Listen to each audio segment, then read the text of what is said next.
Some objects from history are just too perfect. They don't make sense for their time. This video looks at 35 of those artifacts, things that shouldn't exist, given what we know about the tools people had back then. It makes you question the whole timeline of human progress. You see a world where ancient engineers had a level of precision that still confuses experts today. And by the end, you start to see our ancestors differently. You see what they might have really been able to do. There's a device 2,000 years old. It predicted cosmic events. It had a clockwork of microscopic gears. Then there's a skull carved from a single block of crystal. It's flawless. We can't figure out how they did it. And that's the thing. The biggest mysteries aren't about what we've lost. They're about what we've forgotten we ever knew. It was 1901. Sponge divers off a Greek island. They were exploring a Roman shipwreck, looking for statues, pottery, the usual things, but they found this lump. Bronze and wood, all corroded, looked like a rock. They brought it up, set it aside.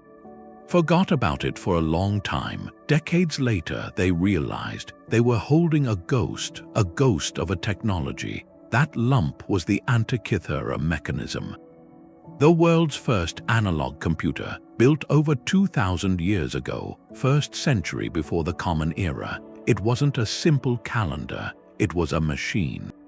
You turned a hand crank on the side, and it would show you the movements of the sun and moon, the positions of planets. It could predict eclipses, solar eclipses, lunar eclipses.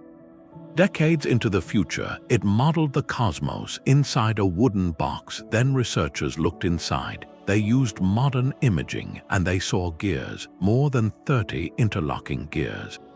All bronze precision cut. Some gears are tiny, teeth so fine, it seems impossible to do by hand. The design is sophisticated, astronomically sophisticated.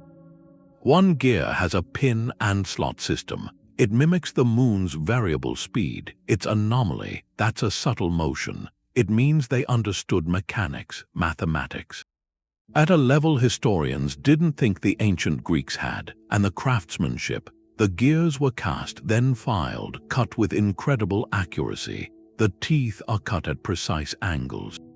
They have to mesh perfectly. The tolerances are less than a millimeter. What tools did they use? No tools from that era have been found that could do this. This kind of complex metalwork, miniaturized like this, it doesn't appear again until medieval Europe. Over 1,000 years later, geared clocks. So the question is, was it a one-of-a-kind marvel, the work of a single forgotten genius, a workshop lost to time, or does it point to something bigger, a surviving fragment? A more advanced technological tradition, a whole school of engineering and astronomy, where the other works were melted down or lost or just not found yet. It's a silent testament, a high watermark. It proves they could think in gears and cycles, model the heavens with moving metal. And if they could do this with bronze, what could they do with something more permanent? Something infinitely harder to shape. The stones at Puma, Punku, up on the Bolivian plains, they aren't ruined, they're taken apart, like a model that was just swept aside. These blocks are scattered, a puzzle way up there, almost 13,000 feet. But then you look, and it's not just a puzzle. These stones, they're geometric. Cut from andesite, diorite, some of the hardest stone there is. Some slabs over 100 tons, but the surfaces are flat, perfectly flat. The edges are sharp. Right angles like from a machine. They have these channels, T-slots, dovetail joints. It fits together, like modular construction, like a machine shop. But this was a culture with bronze tools, no draft animals. Then there are the clamps, the H-shaped clamps. People thought they used metal clamps to hold it. But it's more than that. They carved sockets into the stone itself, perfect recesses. Then they poured in this molten alloy, copper, arsenic, nickel. Poured it right in, it cooled there, hardened in place, a permanent bond. This isn't just stacking, this is engineering, precision engineering. It needs metallurgy, geometry, structural knowledge, and the question is how? How with bronze tools? Bronze is too soft. It couldn't cut this stone, not like this, and the consistency. Across hundreds of blocks, that suggests templates, a measuring system, incredible accuracy, a standardized process, a whole lost school of construction. Where they worked stone like it was clay, so Puma Punku. It's a monument, but not to what we know, to what we've forgotten, a chapter closed long before the history books. It points to something else, another kind of object, one made not from stone but from light. In the Diquis Delta, down in Costa Rica, there's something buried. Hundreds of stone spheres, they're found in old village sites, ceremonial grounds. They're perfectly round, each one carved from a single block of gabbro, which is a hard volcanic rock. Some are small, like a melon. Others are huge, over 2 meters across, weighing tons. Their surfaces are smooth. The curves are precise. On the best ones, measurements show less than 2 millimeters of deviation from a perfect sphere. That's an industrial level of precision, but they were made by a pre-Columbian people. No written records, no metal tools. So how do you get that perfection with stone on stone? The main theory is a process of pecking and grinding. Craftsmen would select a boulder, then use harder stones to chip at it, shaping the form. They might use heat to fracture the surface. Then grind it down with sand and water, over years, maybe generations, but the theory, it staggers under the reality. The consistency is what baffles you. Not one sphere, hundreds, all with this near-flawless geometry, the scale of the effort, the knowledge passed down, the will to turn mountain rock into these orbs. It suggests a purpose far beyond decoration. These silent orbs guard their secrets. Were they astronomical markers aligned with stars, symbols of power?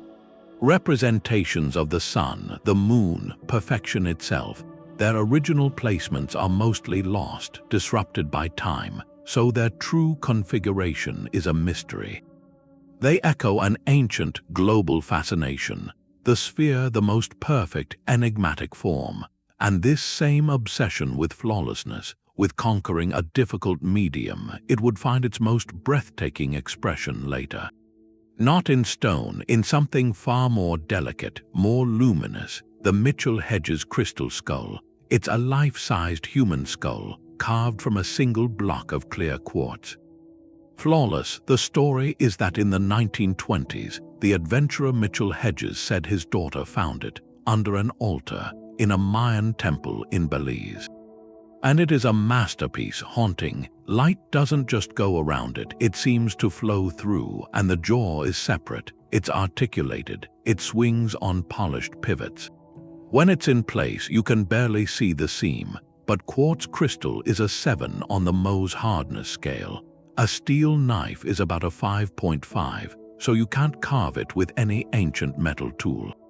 The tool would wear away, you'd need something harder, diamond, and quartz is brittle. It has a crystalline structure. Apply pressure wrong or with the slightest vibration and it shatters along its fault lines.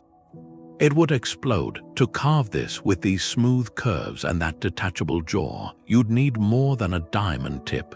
You'd need a vibration-free environment. Precision grinding tools, polishing for thousands of hours without a single mistake. That's modern lapidary technology, not a pre-Columbian jungle. So where did it come from? Skeptics point to the murky provenance. No other artifact like it from a documented excavation. They say it's a modern hoax, carved in the 19th century with advanced, hidden tools.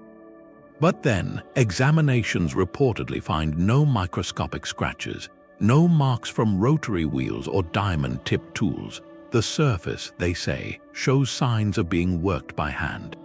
Over an immense period, if it's a fake of such skill it becomes its own mystery.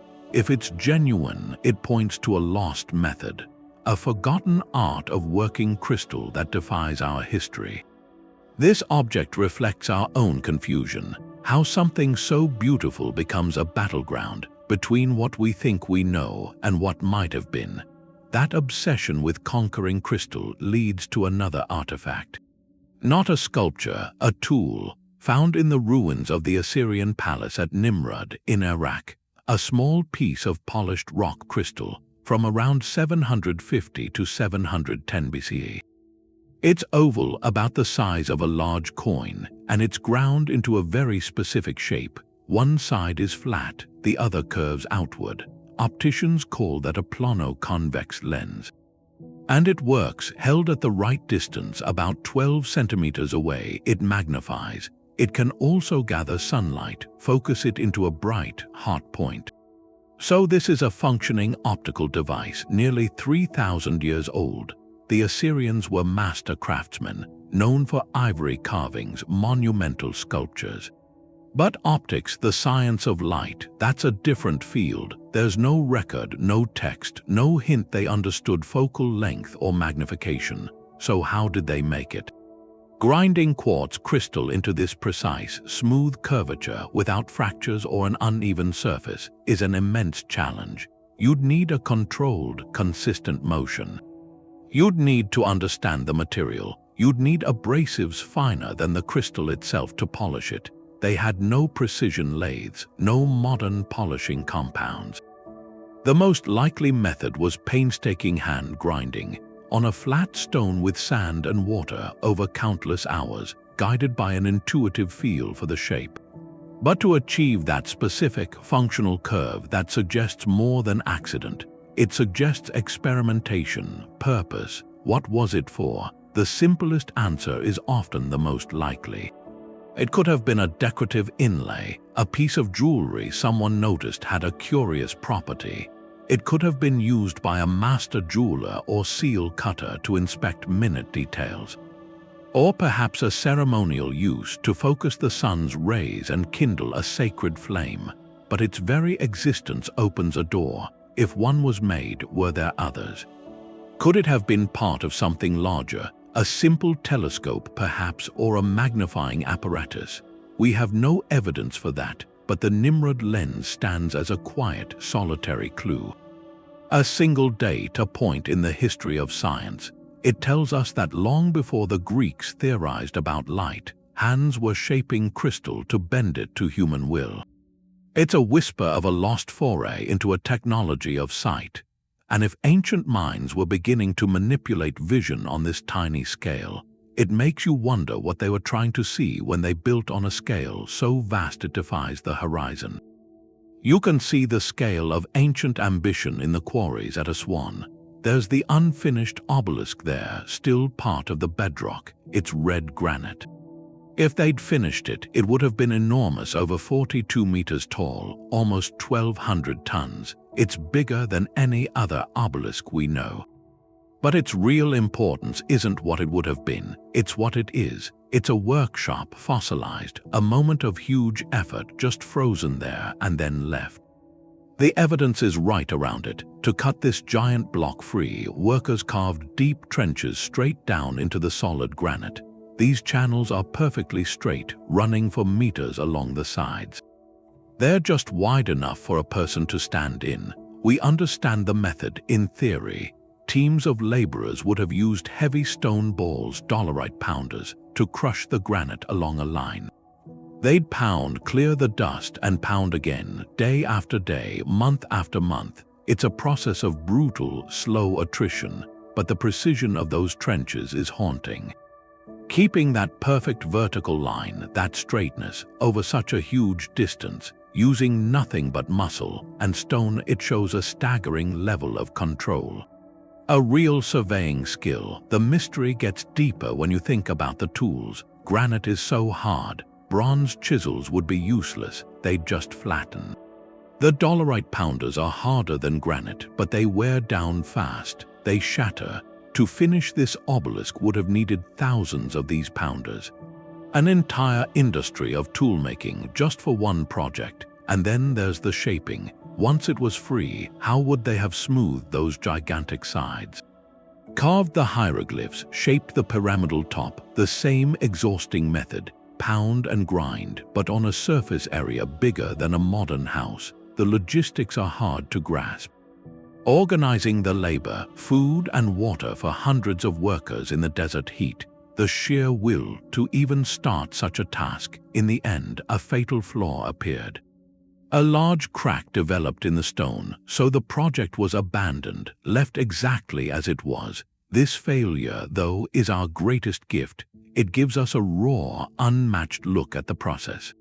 We see the trenches, the tool marks, the scale of the endeavor in its most vulnerable state, and it makes the successful obelisks, the ones that were actually raised in Luxor in Rome, seem even more miraculous.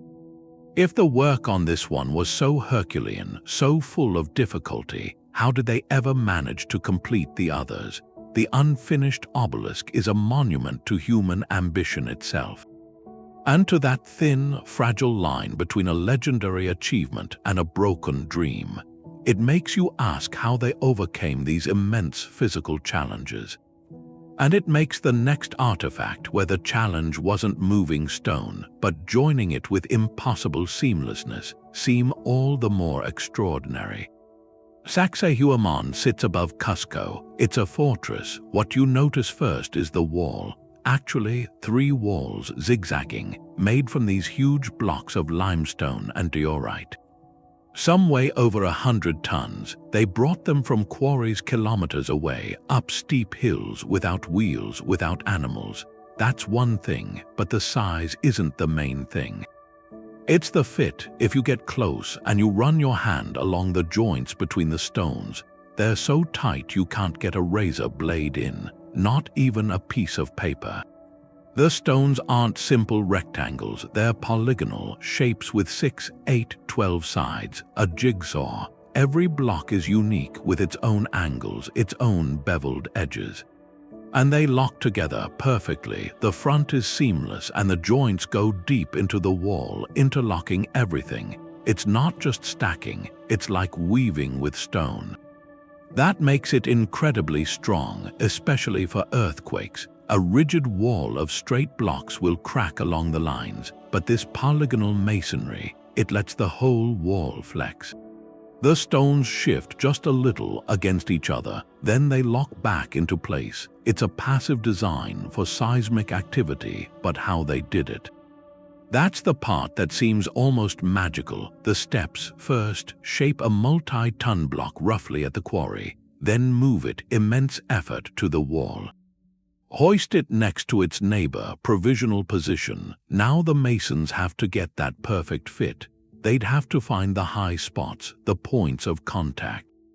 Then shave off slivers of stone, millimeters at a time, from a 100-ton block. Test, shave, lower. Test, shave, lower, again and again, trial and error. With stones you can't move by hand. What tools? The Inca used harder stones as hammers. They used sand and water for abrasion, but that's for shaping. Not for this micrometer level fitting. There's no evidence of metal tools hard enough to cut diorite. No evidence of complex lifting devices for these delicate maneuvers.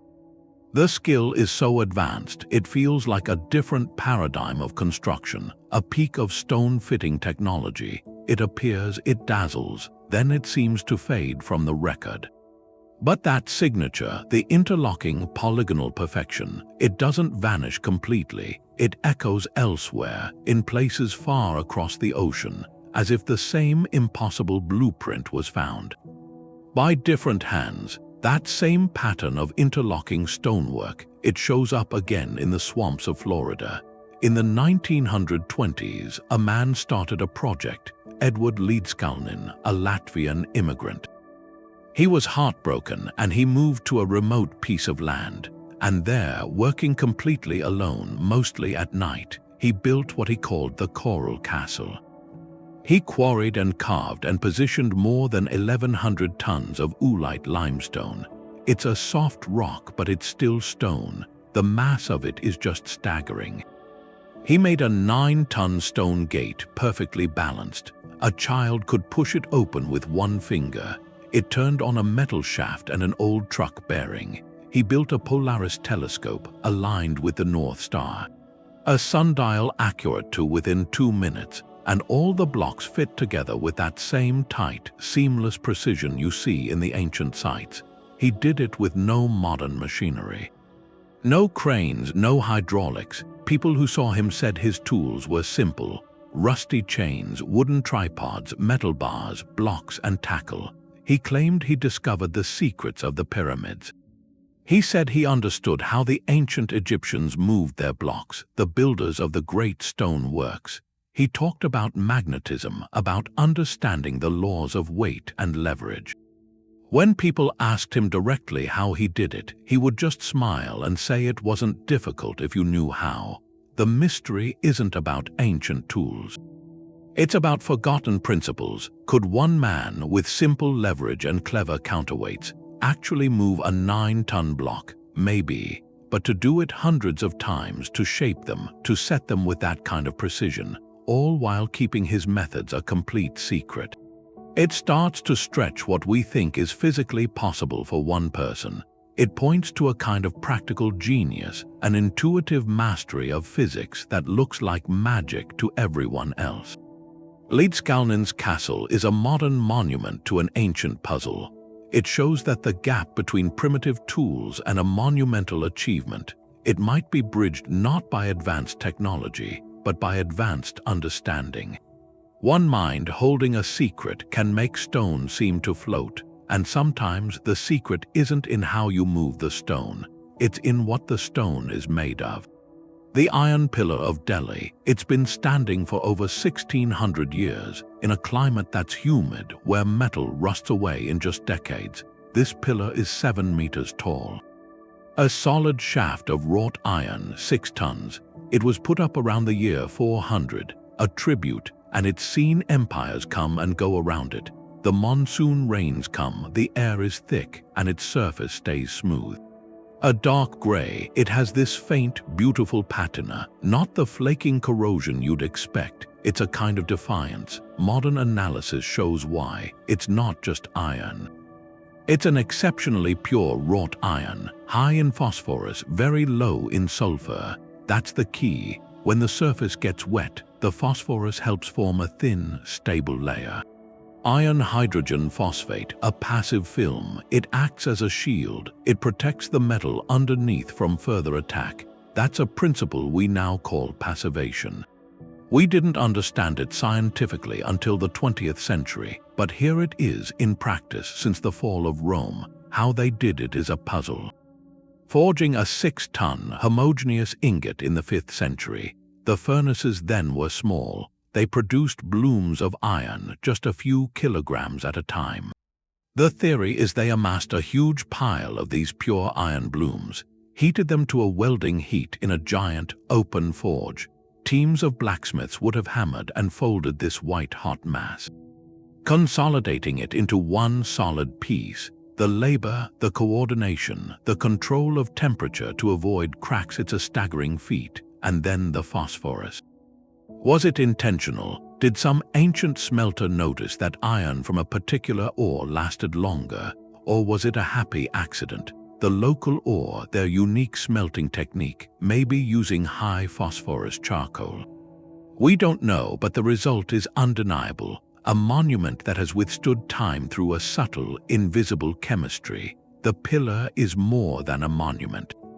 It's a data point. It tells us that long before periodic tables, craftsmen through observation and practice had mastered materials on a molecular level. They couldn't explain the phosphate layer, but they could produce it. This empirical genius, this intuitive dialogue with the elements, seems to be a thread. And if they could command iron to defy decay, it makes you wonder what other principles they understood. Principles that might explain objects that seem to defy another force entirely. Gravity. There's this Roman cup from the 4th century, the Lycurgus cup in the British Museum. At first glance, it's a deep jade green, opaque, but then you hold it up to the light. Let the light pass through and it transforms, glows this luminous ruby red, like the glass has two different souls, and it's not a trick of paint, it's the material itself. The Romans called this cage cup work diatretum, where the glass is carved back to leave a delicate cage standing out. But the Lycurgus cup is the only complete one made from what we'd call dichroic glass.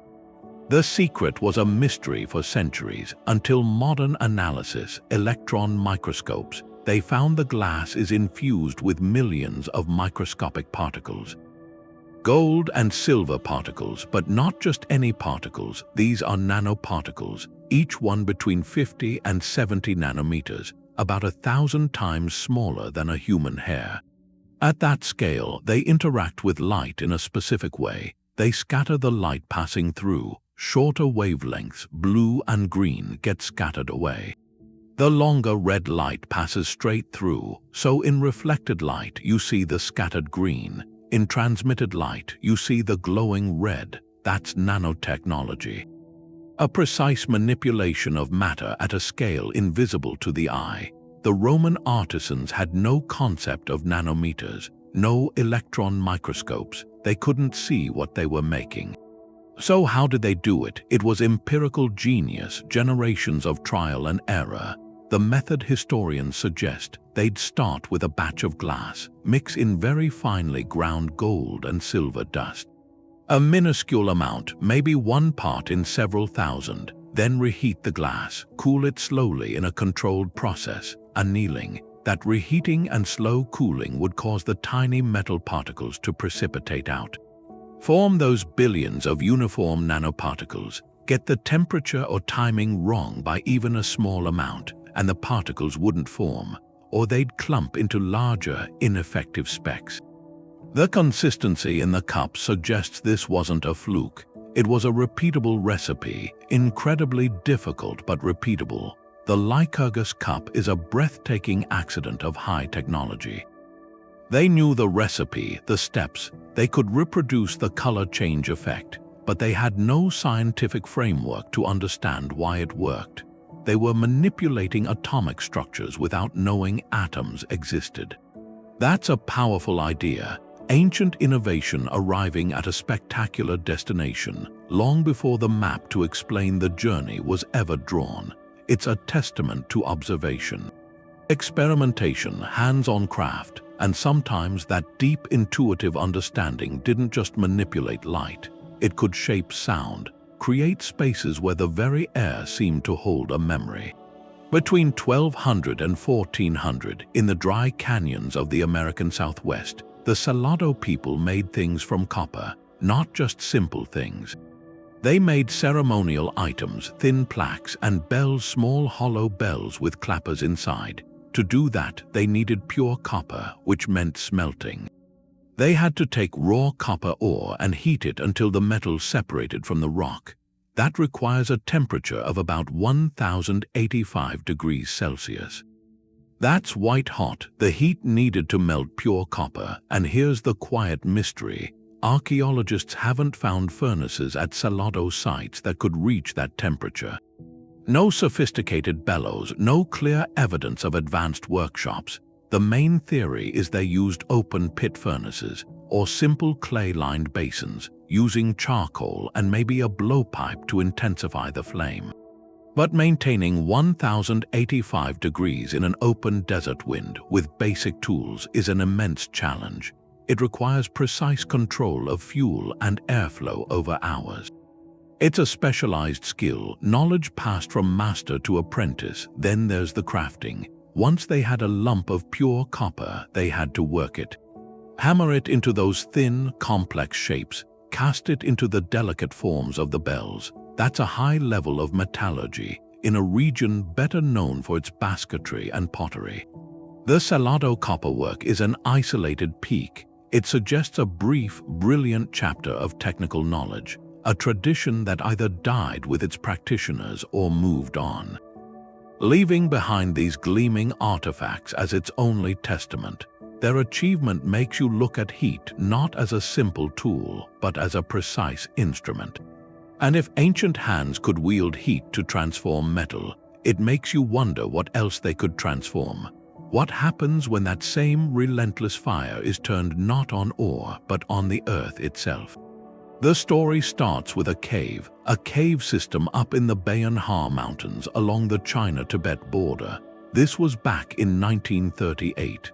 An expedition was led by a Professor Kai Pu-te. And they found these burials. The skeletons were unusual, they were small, and next to them there were hundreds of stone discs. Each one was about 30 centimeters across. And each had a hole in the center, so they looked like stone records, like phonograph records, and their surfaces had this spiral groove, a continuous groove. And inside that groove there were tiny characters, a script, a microscopic script. Then the claim goes further. Samples were sent to the Soviet Union in the 60s for analysis, and the researchers said the discs had high levels of cobalt and other metals. They said the discs had been part of an electrical circuit, a conductor of some kind. Then there's the translation, the most controversial part. The script supposedly told a story about a spacecraft. It crash-landed in those mountains thousands of years ago. The occupants were called the Dropa, and they were stranded. They couldn't repair their ship, but you have to pause there. Mainstream science has looked at all this.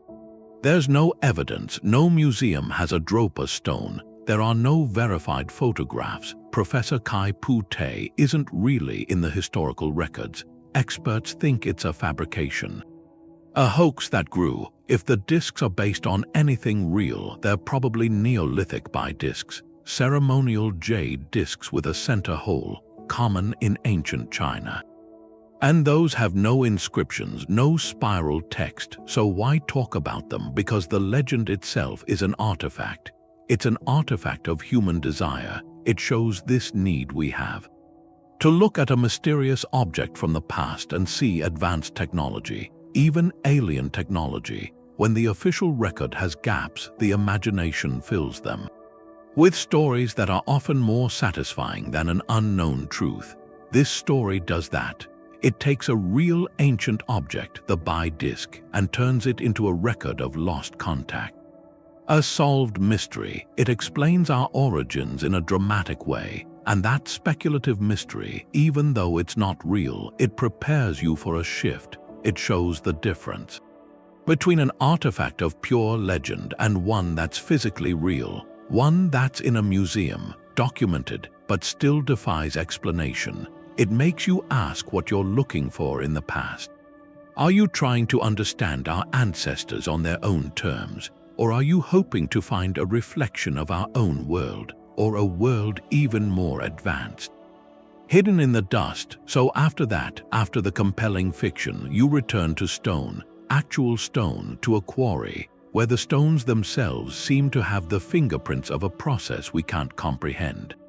The Voynich manuscript is in the vaults at Yale. It's real, a small book about 240 pages, carbon dated to the early 15th century. Between 1400 and 1438, the pages are fine vellum calfskin, and they're filled with two things. First, the writing. It's an unknown script. It flows left to right in a neat cursive hand, strange, graceful characters. Some look like Latin letters, others are completely new. It's not random. Statistical analysis shows the patterns of a real language. Word frequency, sentence structure.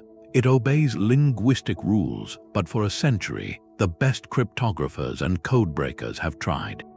Teams from both world wars, and they've failed. It's unreadable. Then the illustrations, they're elaborate, colorful, bizarre. Pages of unknown plants.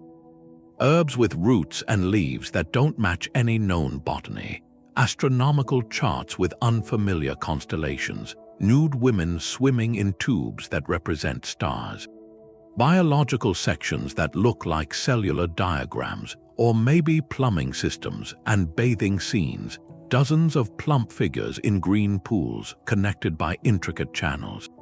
The craftsmanship itself is a marvel. High-quality vellum, consistent ink, carbon-based with colored pigments applied with a quill. The illustrations are detailed. Coherent within their own strange logic, someone or a small group spent months on this, years. It was costly, vellum was expensive, pigments weren't cheap. The labor was immense, so what was it? A hoax perhaps, but a hoax from the 15th century made with such obsessive consistency, a fake language that fools modern computers. For what audience? To sell to a gullible noble, possibly, but the effort seems disproportionate. An encoded text of real, secret knowledge, alchemy, herbalism, something heretical. That's a compelling idea, but why encode it in a script no one has ever used before or since? And why illustrate it with fantasy plants, unless the plants aren't fantasy? Unless they represent something else entirely, or maybe it's art from a troubled mind, a medieval glossolalia, a speaking in tongues but written down. A personal cosmology given form. The Voynich manuscript is a different artifact. Its mystery isn't in the material, it's in the information it carries. A manufactured mystery, a technology of obfuscation. It represents a system of thought, a way of organizing knowledge that's completely lost. We have the container beautifully made, but we've lost the key to the contents. It stands as a monument, the idea that the most advanced technology an ancient culture might possess isn't a machine or a tool. It could be a language, a way of seeing the world so different from our own that we literally cannot read it. And this theme of encoding, of hiding meaning in form, it doesn't just reside in books. It's etched into the landscape, in structures so large their message is written in geometry, in alignment with the sky. The pyramids at Giza, we don't see them as they were intended. We see these rough, giant staircases, but the Great Pyramid was different. It had a skin, a casing of white, polished limestone from the Tura quarries across the river. The blocks were cut so precisely the joints almost disappeared. From a distance, the whole thing, over 22 acres, would have looked like one shape. A single geometric mountain. It would catch the light, first thing, last thing, gleaming. Ancient accounts mention this. They talk about a smooth, polished face. Joints so tight you couldn't slip a knife blade in. The scale of that finishing work is almost harder to understand than building the core. You have to picture it. After the inner blocks were set, crews faced this huge, uneven surface. They had to make it a perfect, smooth plane, angled at 52 degrees. That meant quarrying, moving, shaping thousands of these special casing stones. Each one was thick, maybe 2.5 meters. Each had to be cut for a specific, tapering spot on the pyramid side. The front was polished to a sheen. But the back, the side against the core masonry, had to be shaped to match the irregular body of the pyramid. Then they had to be lifted, hundreds of feet up, and set with that hairline precision. The tools for this are the quiet part. How do you get millimeter-perfect joints across an area that vast? How do you make sure every block across acres of sloping face aligns to create that flawless plane? The Egyptians had copper chisels, stone pounders, sand abrasives. Those can shape limestone, but to achieve that level of fitting on that scale, it suggests something more. It suggests master templates, sophisticated measuring, relentless quality control. Some think they used a leveling technique with water-filled trenches to set a perfect base, then worked up from there. Others point to guided sleds or rails for the final positioning. But the exact methods, the day-to-day process of making that joint vanish, were lost with the Old Kingdom. When the casing was later stripped away to build Cairo, it took the full evidence of their most refined technique with it. What's left are a few casing stones at the base.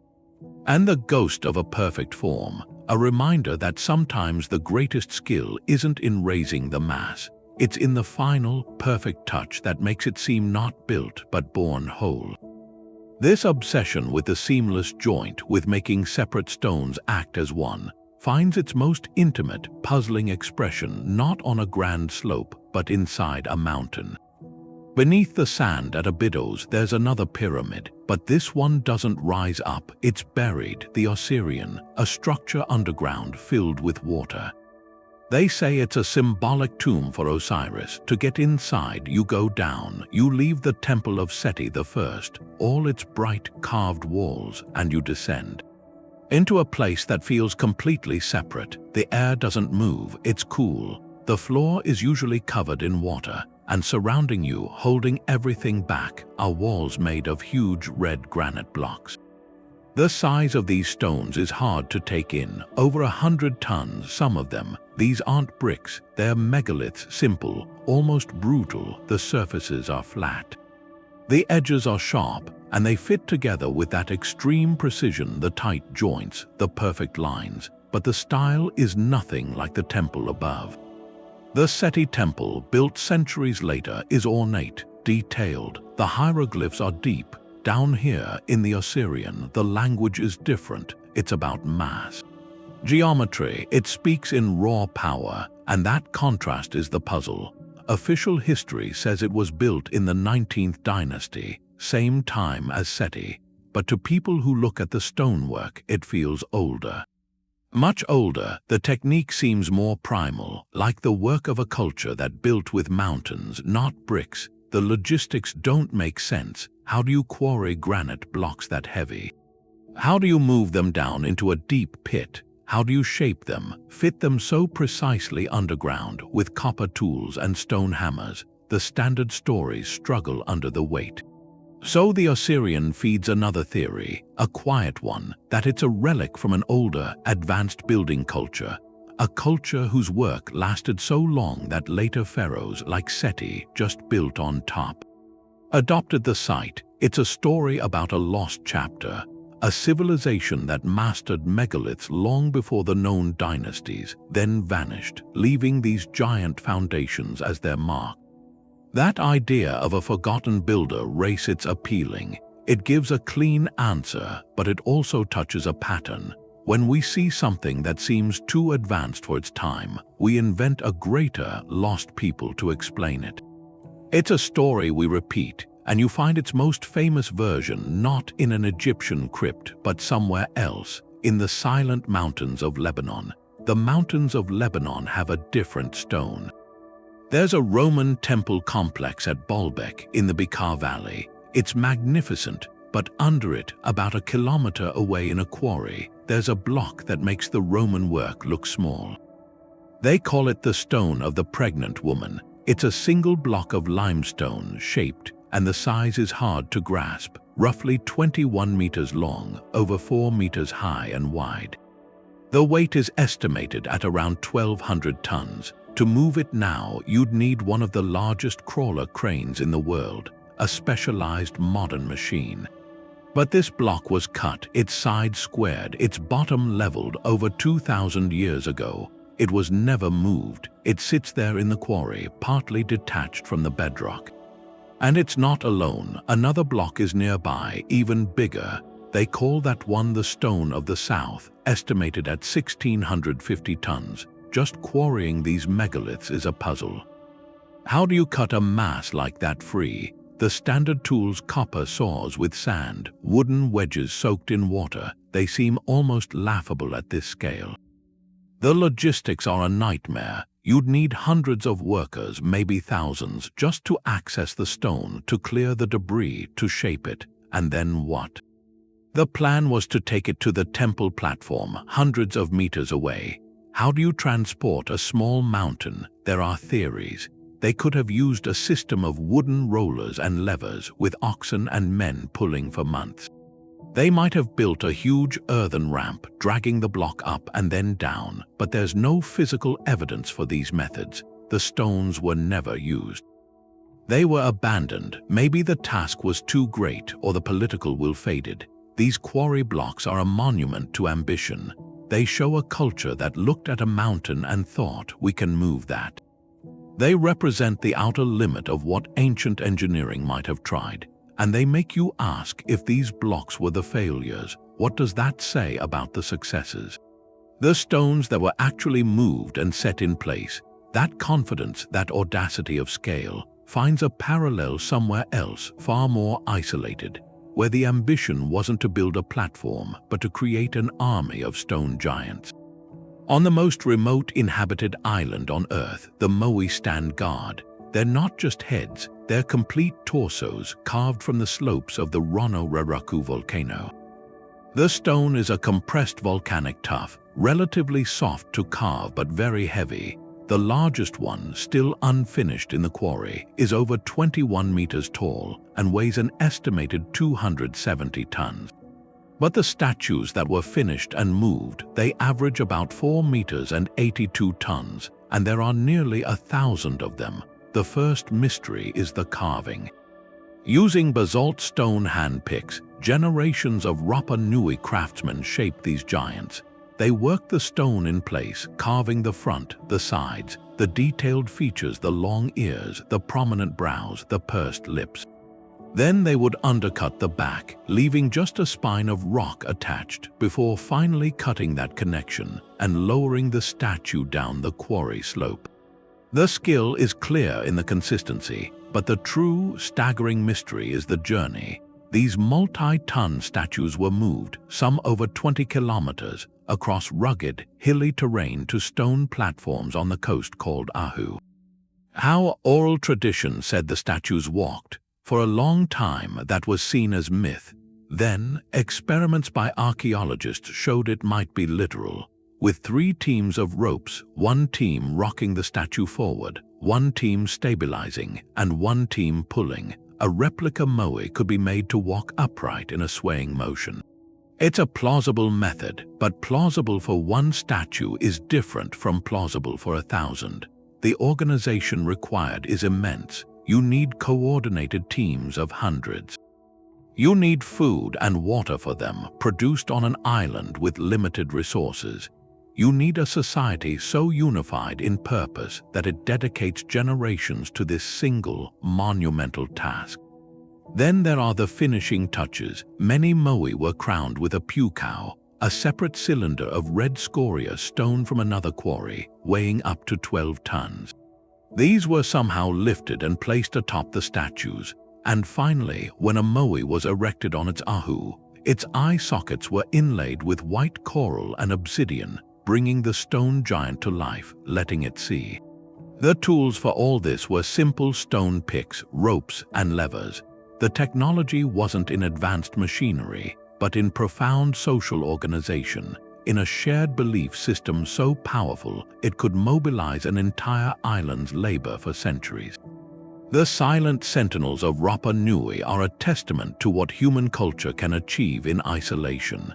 Their mystery isn't just about forgotten tools, but about a forgotten societal engine, a collective will that could make stone walk across an island and then gaze out to sea forever.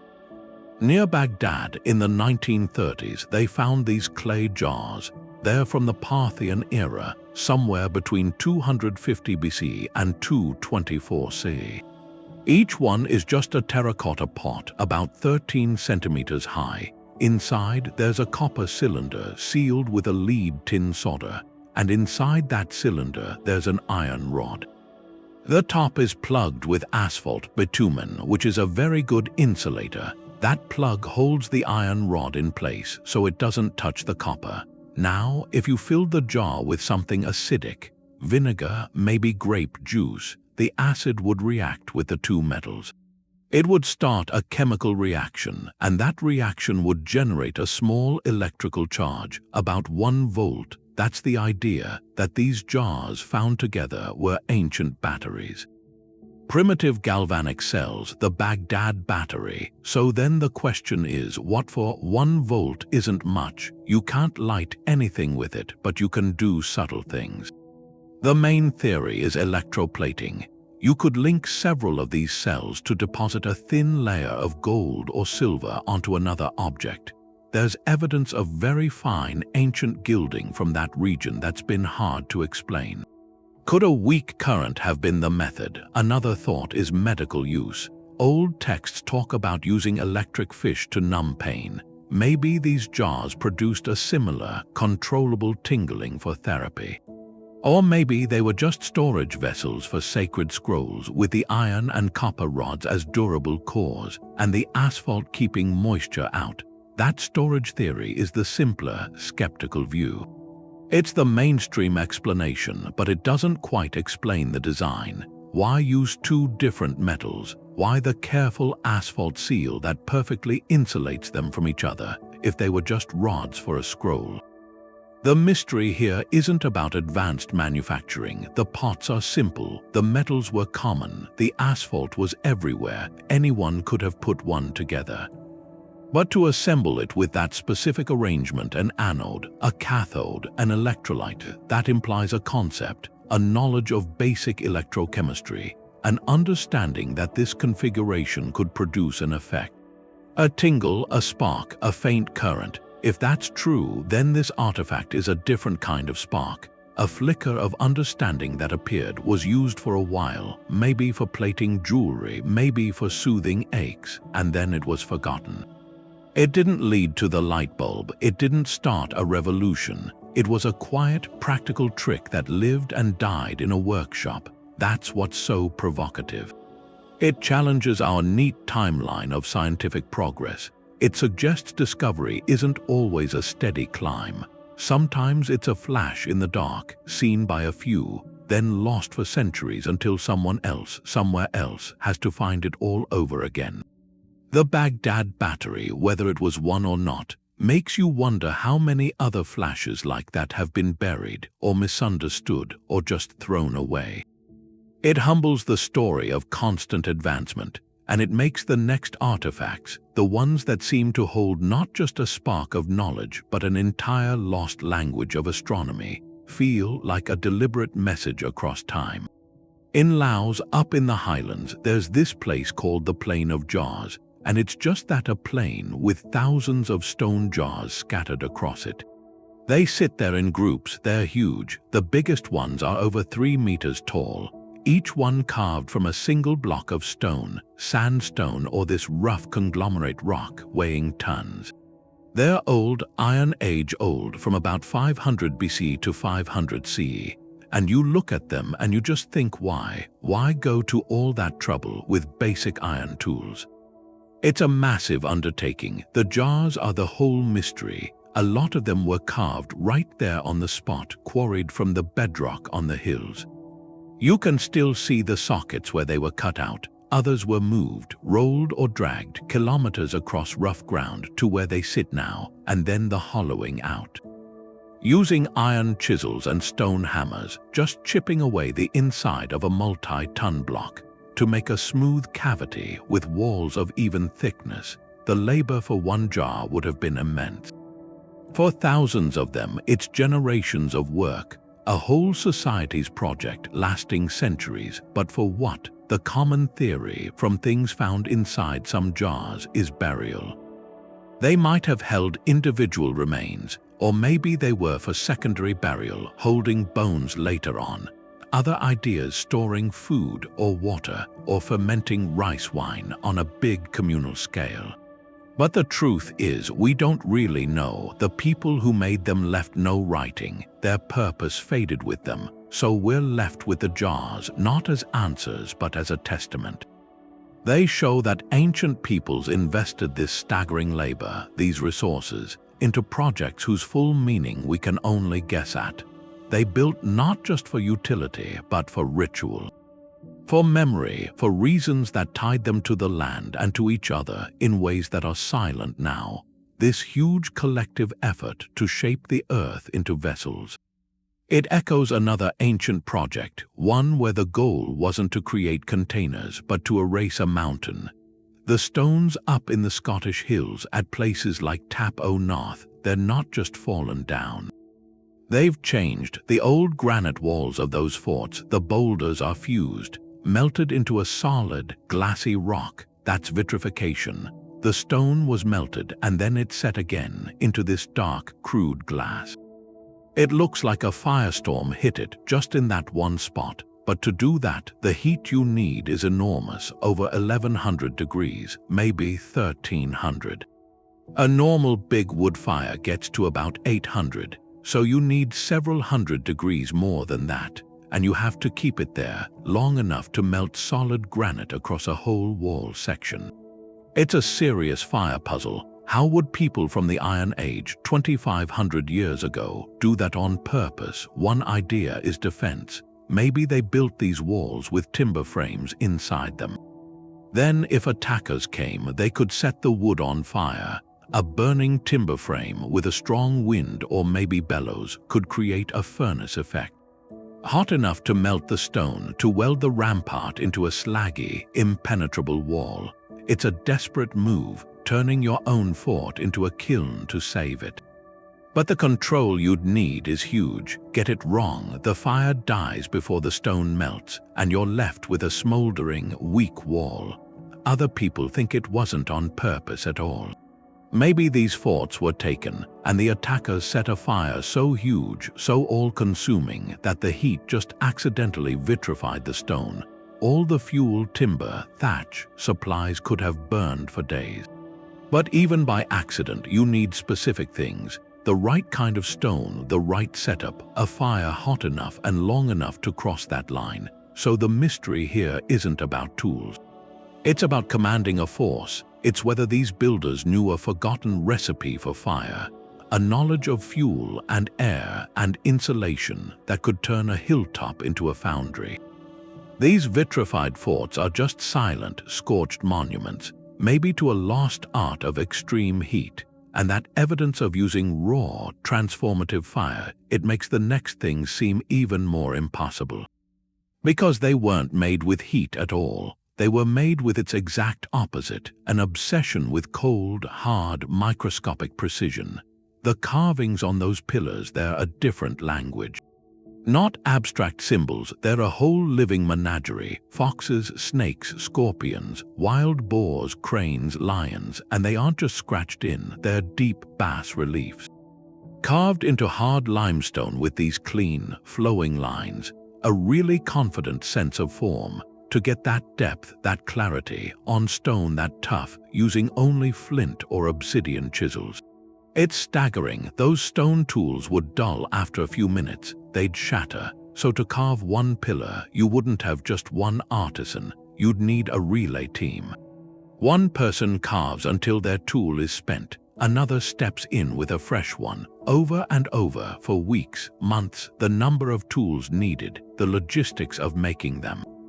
Organizing the labor, all of it points to a society of immense complexity. One that could coordinate hundreds of people, feed them, house them, motivate them to work on a project with no immediate practical return. This wasn't a granary, it wasn't a defensive wall, it was a temple, a gathering place, and that's the revolutionary idea. Göbekli Tepe suggests the drive to build monumental architecture, to create art, ritual spaces. It may have come first. This need to gather, to worship, to create something larger than themselves, that may be what forced these hunter-gatherers to innovate, to organize, to settle down at least seasonally to sustain the project. So agriculture, it might not have been the cause of civilization. It might have been the consequence. A practical solution to feed the builders of the gods' first house. This site rewrites the story. It tells us the human mind, the desire for meaning, for community. That might be the original advanced technology. And if that's true, then the artifacts that follow, they aren't just products of skill. They're physical expressions of that deepest human urge to reach beyond the everyday. To touch something timeless, to leave a mark that says we were here and we wondered. The Ica stones, they're these thousands of river rocks made of andesite. And each one is carved with these intricate scenes. The images are startling. You see what looks like humans with dinosaurs, riding them, hunting them. Then other carvings show complex medical procedures, heart transplants, cesarean sections, or detailed maps, star charts. Their discovery story is murky. Tied to a local farmer in the 1960s, he claimed he found them in a cave. Almost immediately, science dismissed them. An elaborate hoax, the farmer later admitted it. He carved many himself with modern tools, so the case seems closed. But if you step back from the authenticity debate, the stones become something else. A different kind of artifact. They become a perfect thought experiment. First, consider if they were ancient. Andesite is a very hard volcanic rock. To etch these detailed, flowing lines into it, you'd need a tool harder than the stone itself. The ancient cultures there had copper, bronze, but those metals are softer than andesite. They had stone tools, but creating these fine, controlled grooves for such elaborate scenes would be incredibly difficult. It would take immense time, a technique we have no other evidence for, and the sheer number of stones, thousands, that would be a monumental, coordinated artistic effort. With no parallel in the archaeological record, now consider if they are modern, as the evidence strongly suggests. The skill in that forgery is itself a technological feat.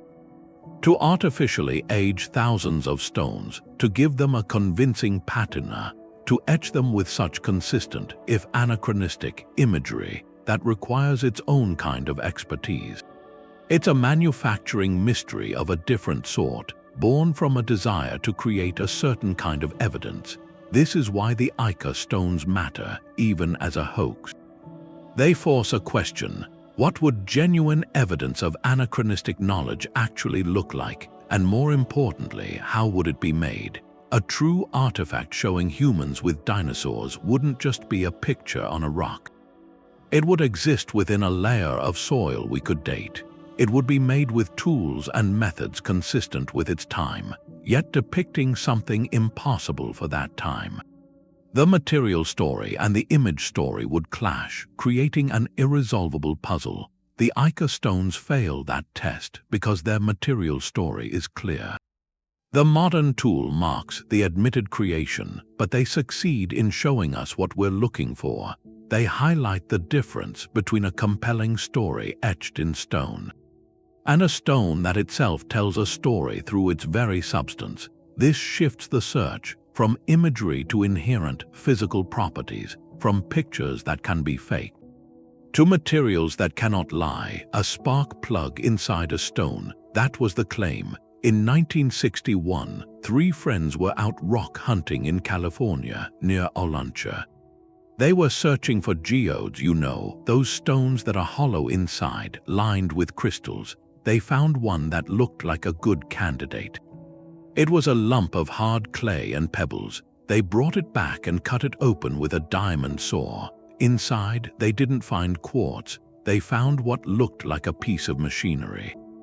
There was a metal shaft, a ceramic insulator, a copper spring, all corroded. It looked just like a modern spark plug, and the rock around it wasn't ordinary.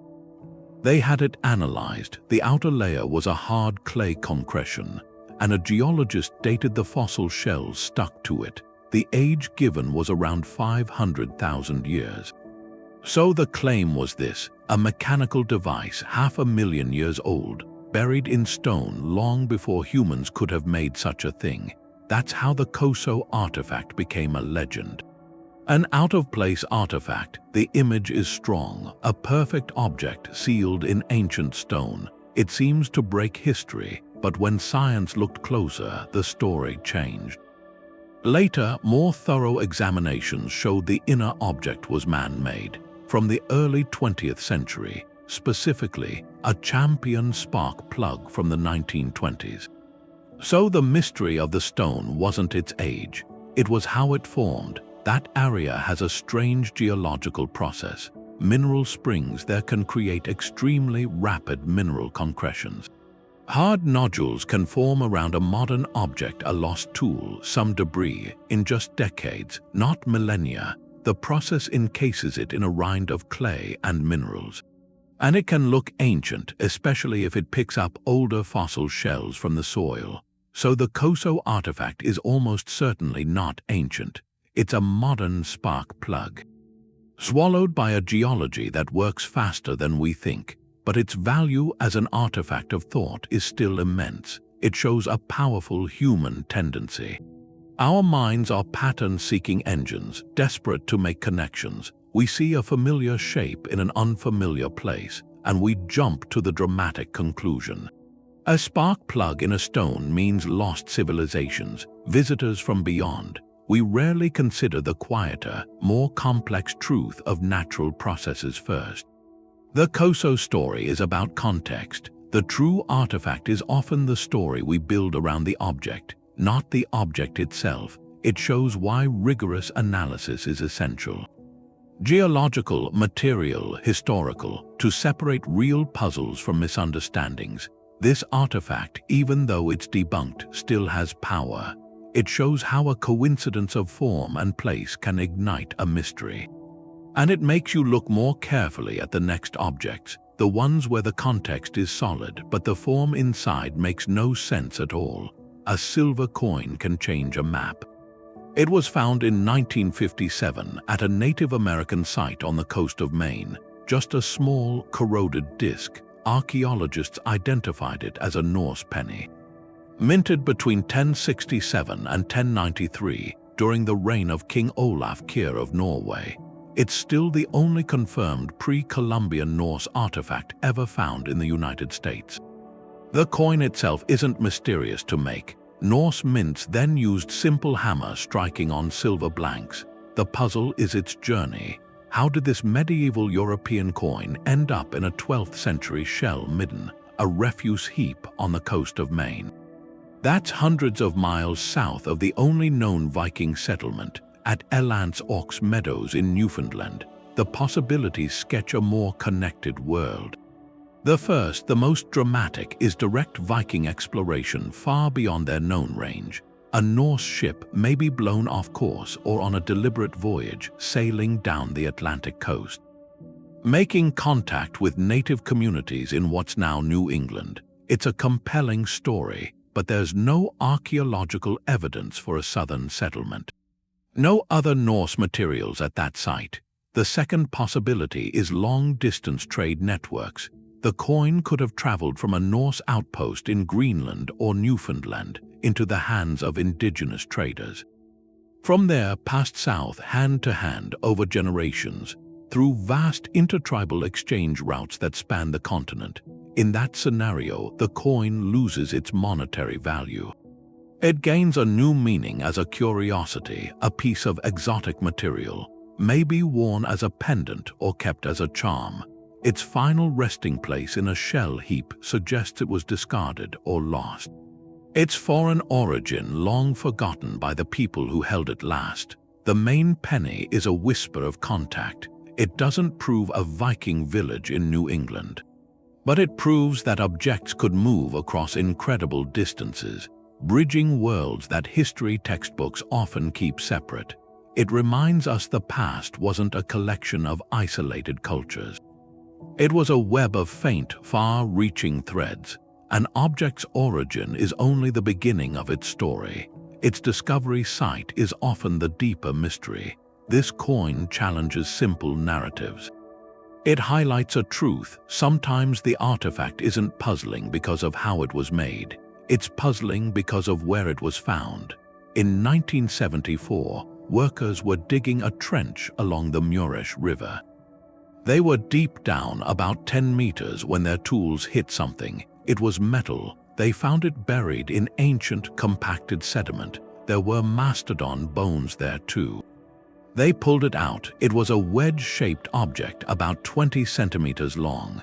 It had two perfectly round holes. You could see tool marks on it. It was crusted over, weathered, but its shape was clearly manufactured.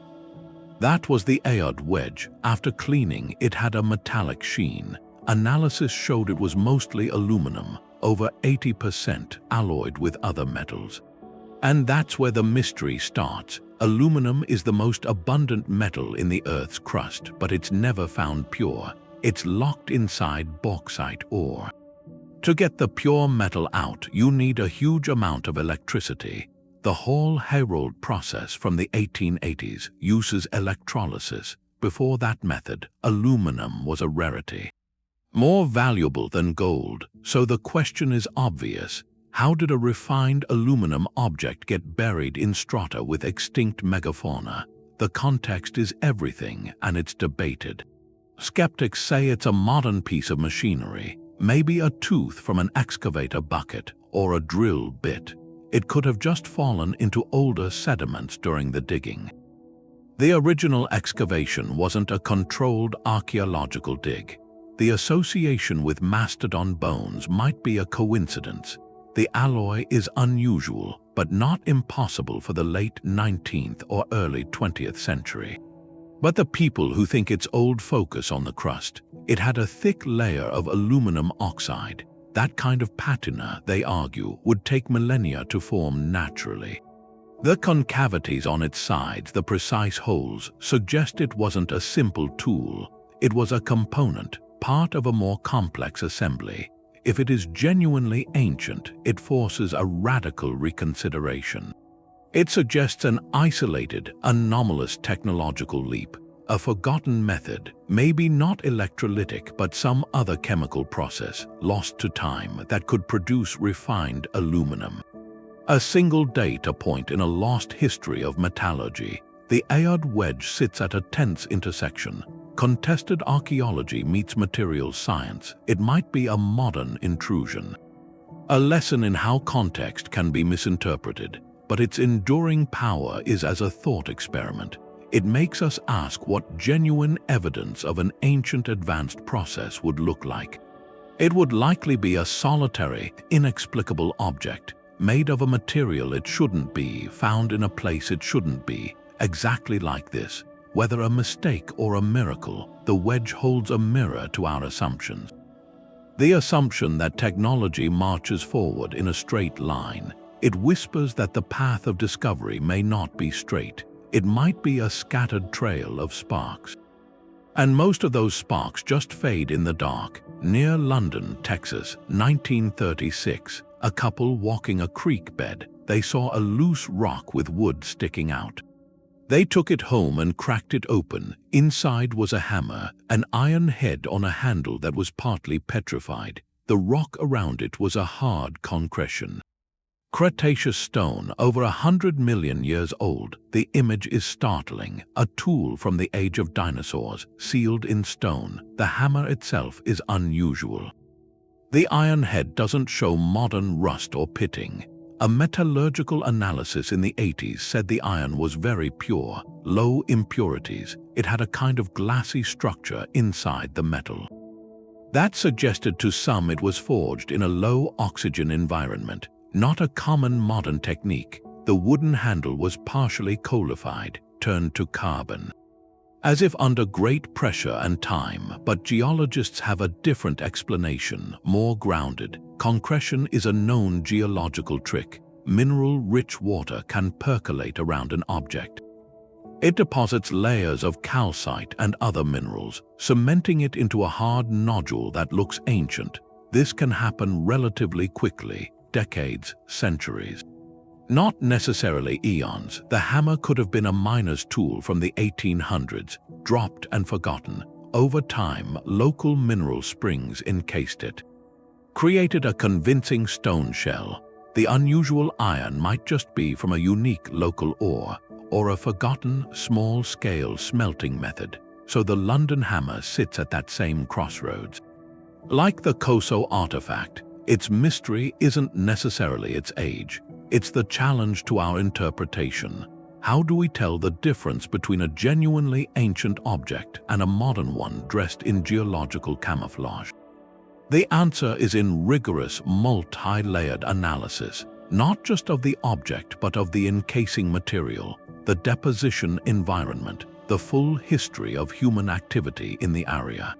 It forces archaeologists and geologists to work together, to separate narrative from natural process. This hammer, whether a 19th century tool or something far stranger, it serves a purpose. It reminds us the Earth itself is a manufacturer of mysteries. It can take a simple, lost item, and through the slow alchemy of water and mineral, transform it into a riddle that seems to defy time. The lesson is humility. Before we proclaim a discovery impossible, we must first exhaust the possible. We must learn to read the subtle language of stone and sediment, to hear the quieter, more complex stories they tell. They found these small, dark spheres deep in South African mines. In rock that's over 2.8 billion years old, the Klerksdorp spheres, they're perfectly round. Some have a fine groove running around the middle like a lathe mark. They're made of a soft mineral, pyrophyllite. To the eye, they look manufactured. They feel intentional, like ball bearings from a machine that predates all complex life.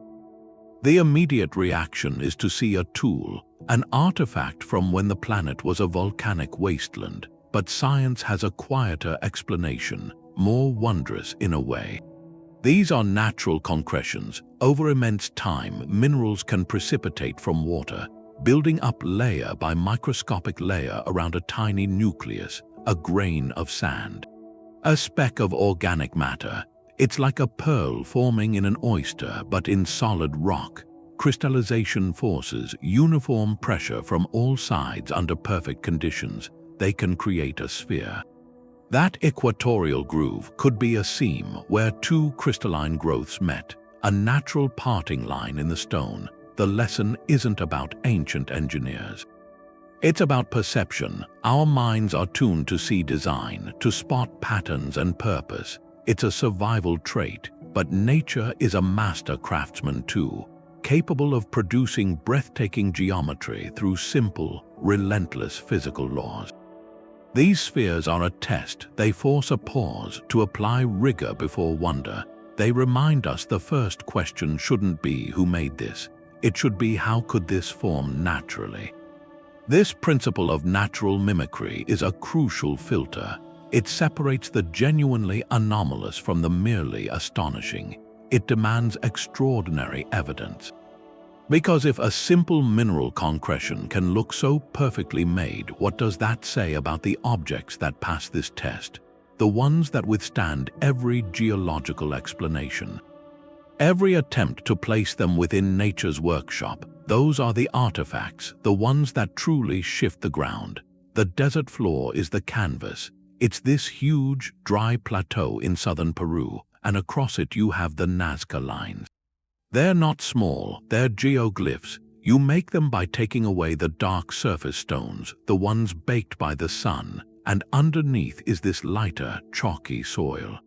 The scale is hard to understand from the ground. There are straight lines that go for more than 10 miles, and they're perfectly straight, even over hills and valleys. And then there are the figures, a hummingbird with a beak longer than a football field, a spider, a monkey, a condor with wings that seem to span the horizon. They're not rough, the proportions are perfect, the curves are smooth. Each one is a single, unbroken line. But the thing is, each drawing is so large you can only see the complete image from way up in the sky. So the mystery isn't about moving stones, it's about perception. This was the Nazca culture from about 200 BC to 600 CE. They had no balloons, no aircraft. They never saw the full picture, and yet they designed these perfect forms. The answer is a different kind of technology, mathematics, planning. Archaeologists think they used simple, brilliant methods. They could start with a small model on the ground, then use ropes and stakes to scale it up point by point. A central axis line measured with stretched cords would keep the symmetry. To keep a 10-mile line straight over uneven ground, they might have used a series of posts sighting from one to the next. That required a deep, shared understanding of geometry. It was a technology of alignment, a collective vision turned into landscape. But the bigger question is why? Why put that much coordinated labor into art for a viewpoint you could never physically reach? The leading ideas point to ritual, cosmology. The lines might have been sacred pathways for ceremonial walks. The animal figures could be constellations or deities connected to water and fertility in a very dry land. Some lines align with the solstice sun or certain stars, like an astronomical calendar etched into the earth. The purpose was likely spiritual, a way to talk to the gods in the sky above. The lines turned the whole pampa into a temple without walls, a ritual space where the community could see their place in the cosmos, mapped right beneath their feet. That effort, It speaks to a culture that mastered their environment not to conquer it, but to converse with it, leaving messages for the heavens in the only language grand enough. The earth itself, the desert lines were a conversation with the sky, but up in the Andes the dialogue was with the earth, and it was held together with metal. At Sacsayhuamán, at Ollantaytambo, you look at the stonework, those colossal blocks, and that's right, that's what gets the attention, but then you look closer. At the seams between them, in the granite, you see these neat rectangular sockets, and inside the remains of metal clamps. They weren't just bars laid in a groove.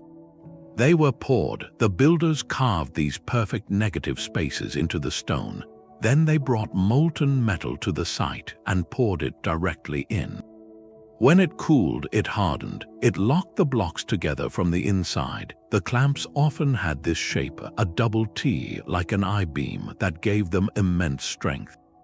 Against pulling, against shearing, this is more than mortar. It's integral reinforcement, a hidden metal skeleton inside the stone flesh of the wall. Now the process, especially at that altitude, Sacsayhuamán is above Cusco, over 12,000 feet. To cast these, you needed a foundry on the mountainside. You had to produce a bronze alloy, then melt it, a lot of it. For a large clamp, dozens of kilograms, you need temperatures around 1,000 degrees Celsius. And the thin air up there makes sustaining a hot fire difficult. They likely used clay crucibles, charcoal furnaces, teams working bellows to intensify the heat. But the coordination, the stonecutters had to finish first, carving those sockets with absolute precision. Too shallow, the clamp wouldn't hold. Too deep, the molten metal would spill into the joint, ruin the fit. Then, at just the right moment, the metal workers had to arrive. With their glowing, liquid bronze, they had to pour it carefully into the waiting stone molds before it cooled. It's a ballet, separate, highly skilled trades masons and metallurgists working in concert on a vertiginous stage. Analysis of the clamps shows a unique bronze formula. Alloyed with arsenic, sometimes nickel, this wasn't standard copper, it was a tailored material, chosen maybe for its fluidity when molten, its strength when solid. Its resistance to the mountain cold. The purpose is clear, earthquake-proofing. The Andes are one of the most seismically active zones on the planet. A rigid wall of giant stones, no matter how well fitted, can be shaken apart. But these poured clamps acted as flexible metal ligaments. They allowed the stones to shift and settle during a tremor. To absorb the energy, then to lock back into place. This is engineering foresight of a profound order. You're not just building for the present, you're building for the inevitable future shake. For the stability of generations to come, the Sacsayhuamán clamps are a quiet masterpiece within the monumental. They represent a vision where stone and metal were partners. A single, resilient system. The true technology wasn't just in pouring metal. It was in the foresight to pour it into a plan centuries in the making. This same principle combining materials for resilience, seeking harmony between substance and force, it finds a parallel far away, not in the bonding of stone, but in the creation of a surface, one so flawless it seems to deny the very nature of its material. In the temple of Hathor at Dendera, there's a carving. A stone relief. It's from the Ptolemaic period, so that's over 2,000 years old. And on this wall, there's a scene, a strange one. It shows this large, elongated object, shaped like a bulb or maybe a vase. Inside it, a snake runs the full length, and this serpent is being held up by a pair of arms that come out of the base. The whole thing is on a tall pillar. Some people see that as a jed pillar, which is a symbol for stability. There's a priest standing next to it, his hand on the base. And to a modern eye, it looks familiar. It looks like a giant, ancient light bulb. The snake is the filament, the pillar is the insulator, the priest is the operator. It seems to show ancient electrical technology, but that's a classic case, seeing the present in the past. Egyptologists have a different reading. a culturally grounded one. The object isn't a bulb, it's a stylized lotus flower, which is a symbol of creation and rebirth in Egyptian myth. The snake coming out of it represents the god Hormakit. That's a manifestation of the sun god at dawn, so the scene is a religious symbol, a complex one. It shows the moment of creation, the sun, shown as the snake, being born from the primordial waters, which the lotus represents. The jed pillar means stability, endurance, and the priest is performing a ritual to sustain that cosmic cycle. There aren't any wires or batteries or generators, just the symbolic language of Egyptian spirituality. But the manufacturing thought experiment is interesting if we took the modern idea at face value. If this carving was a literal blueprint for a working light, what would that imply? It would be a staggering leap. The Egyptians would have needed to understand electrical principles. Conductivity, vacuum sealing. They would have needed to make a glass or ceramic envelope strong enough to hold a vacuum. They would have needed a filament material, something that could glow white hot without burning up instantly, and they would have needed a reliable power source, something beyond simple chemical cells, something that could deliver sustained current. There's no archaeological evidence for any of that. No glass bulbs in tombs, no wiring, no power stations. No mention in any text. The absence of that whole supporting ecosystem is loud. The Dendera relief is a reminder.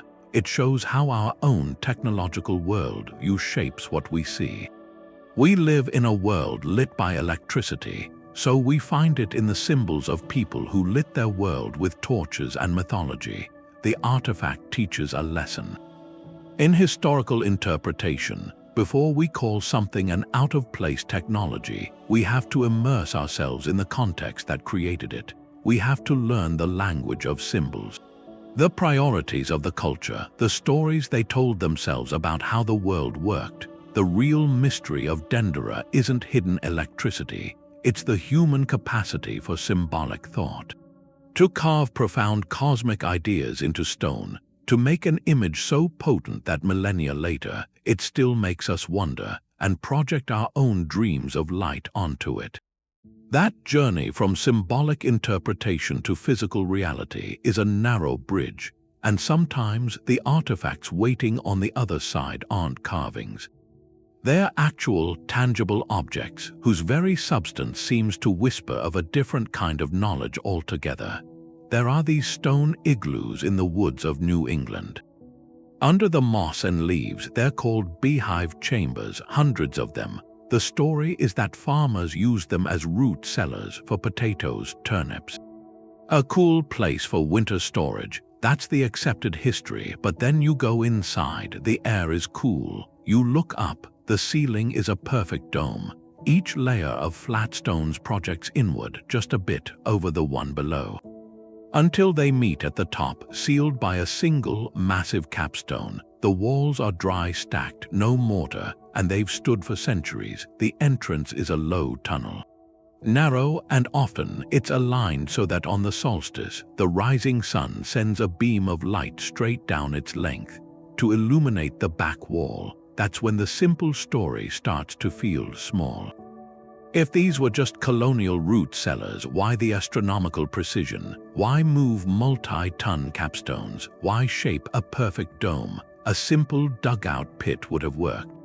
A wooden shed would have done it. The labor is the quiet mystery. Building one of these required skill. It required a team, a shared plan. Colonial settlers were busy surviving, clearing land, planting crops, building homes, taking weeks to move a 10-ton slab to craft a corbelled vault just for vegetables. It feels like a bizarre use of energy. This incongruity fuels another theory. Could they be older, much older? Their design is similar to ancient structures across the Atlantic, the Clashons of Ireland, the Nurags of Sardinia, prehistoric tombs in the Mediterranean, all dry stone corbelled domes. The astronomical alignments echo Newgrange, so the speculative question arises. Did pre-Columbian voyagers build these, Celts perhaps, or Norse, as shelters or as ceremonial spaces? If so, where is the other evidence, the pottery, the tools, the signs of settlement? A few chambers have yielded no artifacts at all. They are empty. The debate circles this absence. Proponents of the colonial theory point to it, the lack of pre-Columbian artifacts inside. They say the alignments could be coincidence or later additions. They say the techniques were within the capability of determined farmers, levers, oxen, communal spirit. The over-engineering might reflect a cultural memory, a settler from Cornwall or Ireland, familiar with old stone huts from home, replicating that style here. For familiarity, for permanence, so we're left with two narratives, each plausible, each incomplete. One sees a practical, skilled colonial adaptation. The other sees a ghost of an older journey, a forgotten footprint. The stone chambers don't declare their origin. They just sit there, enduring. Their mystery isn't in advanced tools.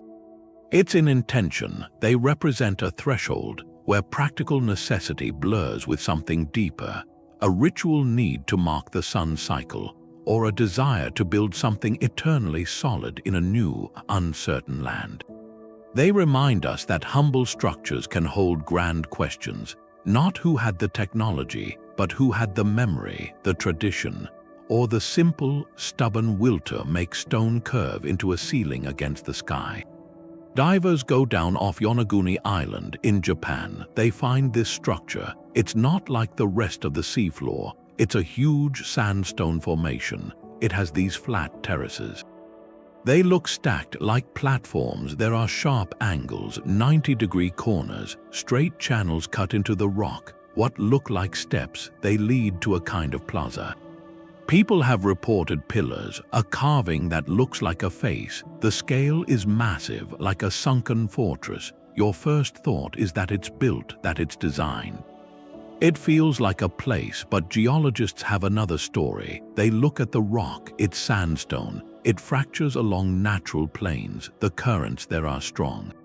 Over thousands of years, the water erodes the stone along those lines. It could create flat surfaces, sharp edges, just from natural forces, tidal scouring. Earthquakes, the constant work of water, it can make geometric shapes. Those steps could be from differential weathering, a harder layer eroding slower than a soft one. The whole thing could be an accident, a natural sculpture from the sea, but it's hard to believe. The arrangement feels too ordered. The terraces are too level. The angles are too precise. If it's natural, it's a 1 in a million coincidence. It perfectly mimics something built. That's the debate. It sits on a knife's edge. Is it a rare geological formation, or is it a remnant from a time when sea levels were lower, when this was dry land? If it's artificial, the challenge is immense. We're talking about an age of over 10,000 years. That's before most known monumental architecture. The builders would have had to quarry this sandstone, shape it on a coastline, maybe even start underwater with stone tools. The logistics seem staggering, but if it was on land, then it's more conceivable. They could have used wedges, heating the rock, pounding it with harder stones. The puzzle wouldn't be the how, it would be the when and the why. What civilization, lost to the rising water, carved this from the living rock? The Yonaguni monument, whether it's natural or human, it challenges our definitions. It asks where we draw the line between a natural wonder and an artifact. An artifact is made with intention, so the question becomes one of perception. Are we seeing intention in random erosion, or are we seeing the fading fingerprints of a forgotten intention? Being reclaimed by the sea, this site doesn't offer easy answers. It just exists, a silent question in the blue twilight. It reminds us that the deepest mysteries aren't always hidden in tombs. Sometimes they're lying in plain sight, waiting for us to decide what story we're willing to see. The carvings on the disc are incredibly small. They show cells dividing. A sperm and an egg, the stages of a fetus growing, and then other figures, part human, part animal. These aren't abstract shapes, they're literal biological diagrams. Etched with a smooth, confident line into a very hard stone. It's called lyddite or basanite, a cryptocrystalline stone, a type of chert like flint. On the Mohs scale, it's about a 7, harder than steel. To engrave it with this detail, you'd need a tool even harder. Diamond, maybe corundum. The lines are crisp. They're deep and uniform, no wavering, no hesitation. That means the carver used a firm, precise tool, not just a hammer and chisel, maybe a rotating drill or a fixed point under steady pressure. The images themselves are another problem. They show biological processes we didn't understand until the microscope, the 17th century. Sperm and egg cell division, the clear stages of an embryo, that's modern knowledge. Finding it on a stone from pre-Columbian Colombia creates a rupture. It means the carver either had optical technology we don't know about, or a symbolic tradition that accidentally matched science with uncanny accuracy. Then there's the provenance. Like the Ica stones, the genetic disk came through unconventional channels, reportedly from a grave in Colombia, but no documented excavation. No soil samples, no other artifacts to date it. It's in a historical vacuum. That lack of context is the biggest argument for a forgery. A skilled modern artist with a diamond tool and an embryology textbook could make this. The motive could be money or to create a modern myth. If it's a forgery, it's a masterful one. It plays into the same longing as the Ica stones for proof that ancient people knew our secrets. But the disk persists. It forces a discussion. It makes us confront ancient knowledge not as a fixed line, but as a shadowy territory. Could that understanding have come from intense generational observation? From herbalists and midwives noting patterns, and artists turning that into a symbolic language we now misread as literal. The hybrid creatures complicate that. They resist a simple scientific reading. They point to mythology, to shamanic transformation, to a worldview where human, animal, and spirit weren't separate. So the disk might not be a textbook. It could be a cosmology, a map of creation and potential, from cellular beginning to spiritual becoming, all on one circle of stone. In the end, the genetic disk is a mirror. It reflects our own modern obsession with origins, the origin of life, of knowledge of ourselves. We look at its lines and we want them to be a message. A confirmation that someone long ago saw the world with the same lens we use today. Whether it's a genuine artifact of lost science or a brilliant modern confection, its power is in that provocation. It holds up the past and asks if we're seeing their reality or just our own reflection carved in stone. Gold holds the shape of a dream. In the tombs of the Quimbaya culture in Colombia, they left these small treasures. Gold objects from around 1000 AD, many are just a few centimeters long, and to a modern eye, some look familiar. They have a main body, delta-shaped wings swept back. A vertical tail fin. Some have what looks like a cockpit canopy. They look like miniature jet aircraft or sleek, delta-winged craft. The resemblance is uncanny. So strong it's fueled theories of ancient aviation, lost knowledge of flight, but archaeology has a different, grounded interpretation. These are classified as tunjos. Votive offerings, stylized zoomorphic figures. They likely represent birds or insects or even stylized fish. The Quimbaya were master goldsmiths. Their art often abstracted natural forms. A bird's streamlined body, its swept-back wings in flight simplified to essential geometric shapes that could easily produce a form our space-age brains recognize as a fighter jet. Its perception across a millennium. The real manufacturing marvel isn't the shape, but how they made it. The Quimbaya used lost wax casting with incredible skill. An artisan would sculpt the tiny figure in beeswax down to the finest detail. That wax model was coated in a thick layer of clay, forming a mold. The mold was fired. The wax melted and drained out, leaving a perfect hollow cavity inside the hardened clay. Then molten gold was poured into that cavity, filling every crevice. Once the metal cooled, the clay mold was broken away, revealing a solid gold replica of the original wax sculpture. This technique allowed for incredible complexity. Thin, delicate features, it was a sophisticated metallurgical tradition passed down through generations. So the mystery is dual-layered. First, the tangible skill, that mastery of heat, material, and negative space. Second, the psychological layer. Why do we see airplanes? This is a powerful example of pareidolia, the human tendency to find familiar patterns, especially faces or machines, in ambiguous shapes. Our modern minds are saturated with images of technology. We live in a world defined by aerodynamic design. So when we encounter an ancient abstract form, our brains reach for the closest modern template. A streamlined shape becomes a jet. It's not a conscious error, it's a reflex of our own cultural context. This artifact serves as a crucial filter. It teaches a lesson in humility for any investigation into the anomalous. Before we declare something an out-of-place technology, we must first ask, are we seeing their intention, or are we seeing our own reflection? Are we interpreting through their cultural lens, or through the lens of our own technological worldview? The Quimbaya airplanes challenge us to separate the wonder of ancient craftsmanship from the projections of our modern imagination. They remind us that sometimes the most advanced thing an ancient culture possessed was not knowledge of aerodynamics, but the artistic genius to capture the essence of a living creature in a timeless curve of gold. And that act of creation, of giving permanent form to a fleeting idea, is its own kind of magic, one that needs no engine to soar across the centuries. In the forests of Bosnia near Zavidovici, there are these large stone spheres. Some are over 3 meters wide. They're smooth, weathered, and they look almost perfectly round.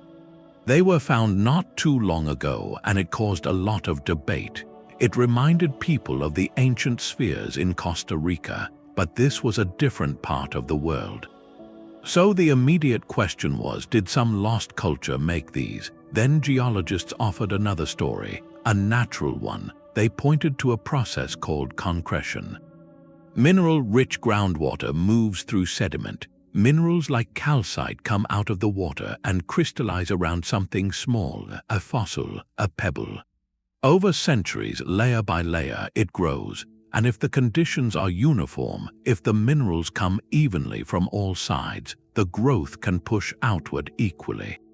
It forms a sphere. The hills there have the right minerals. It's an ideal place for that to happen, and the fact they're found in clusters, that might just be where the geology was right in several spots. So it's a debate, artifact or accident, and that debate gets to how we look at the past. It makes us define what human work actually looks like. With the Costa Rican spheres, you see the context. Quarry sites, tool marks, villages. The intention is clear. With the Bosnian ones, that context isn't there. No quarries found nearby, no corresponding settlements or tools. They're just there in the forest by themselves, but the resemblance is striking. It's a challenge to how we see things. Our minds want to see design, especially in a shape like a perfect sphere. It feels made to accept that nature, through blind chemical processes, can create the same shape. That's a lesson. It shows nature isn't just chaos. It can be a patient sculptor. It has its own geometry, and that distinction is the key skill for anyone looking into mysteries. Before you claim something as evidence of lost builders, you have to exhaust the natural explanations. You have to understand geology, the slow process of mineral deposition and erosion. These spheres, whether they're finally confirmed as natural or not, they're a training ground. They remind you that you have to be two things, a dreamer and a skeptic, holding wonder in one hand and rigorous analysis in the other. the real discovery isn't in jumping to the dramatic conclusion. It's in learning to read the Earth's own handwriting, which can be subtle and breathtaking. Gold has this way of holding the shape of a dream. In Colombia, in the tombs of the Quimbaya culture, they left these small treasures. Gold objects from around the year 1000. Many are just a few centimeters long, and to us now, some of them look familiar. They have a main body. Delta-shaped wings swept back, a vertical tail fin. Some have what looks like a cockpit canopy. They look like miniature jets or sleek, delta-winged craft.